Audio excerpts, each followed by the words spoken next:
wakatambudzika Jesu, wakatambudzikira Yesu, wakatambudzika Jesu, kuti Yesu tirarambe, wakatambudzika Jesu, wakatambudzikira Yesu, wakatambudzika Jesu, kuti tirarambe.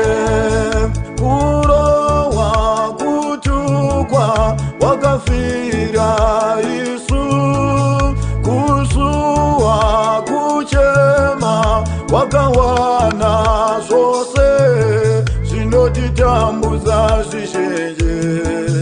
Paupenyu hwatinorarama tinotenda mweya washe, mweya munyaradzi zvinotitambudza zvizhinji.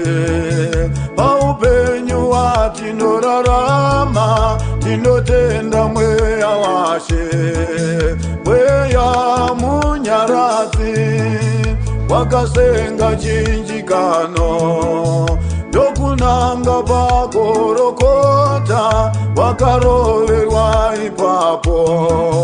Mambo wemadzimambo wakasenga chinjikano ndokunanga pakorokota, wakaroverwa ipapo.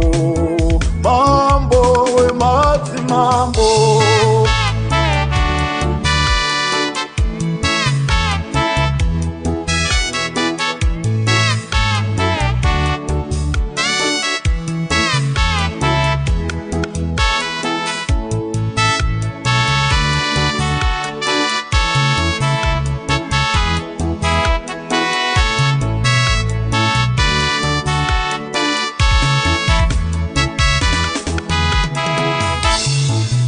wakatambudzika Jesu, wakatambudzikira Yesu, wakatambudzika Jesu, kuti Yesu tirarambe, wakatambudzika Jesu, wakatambudzikira Yesu, wakatambudzika Jesu, kuti tirarambe.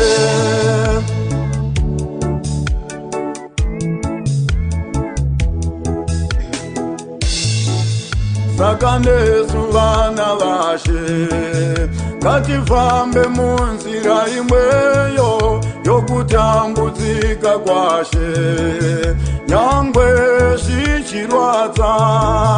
Saka nesu vana vashe ngatifambe munzira imweyo yokutambudzika kwashe, nyangwe zvichirwadza.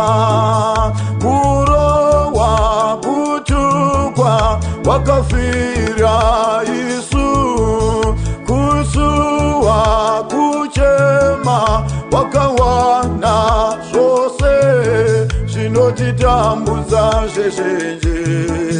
Paupenyu hwatinorarama tinotenda mweya washe, mweya munyaradzi zvinotitambudza zvizhinji. Paupenyu hwatinorarama tinotenda mweya washe, mweya munyaradzi wakatambudzika Jesu, wakatambudzikira ini newe, wakatambudzika Jesu, kuti tirarambe, wakatambudzika Jesu, wakatambudzikira ini newe, wakatambudzika Jesu, kuti Yesu tirarambe. Wakatambudzika Jesu, wakatambudzikira Yesu, wakatambudzika Jesu, kuti Yesu tirarambe, wakatambudzika Jesu, wakatambudzikira Yesu, wakatambudzika Jesu, kuti tirarambe.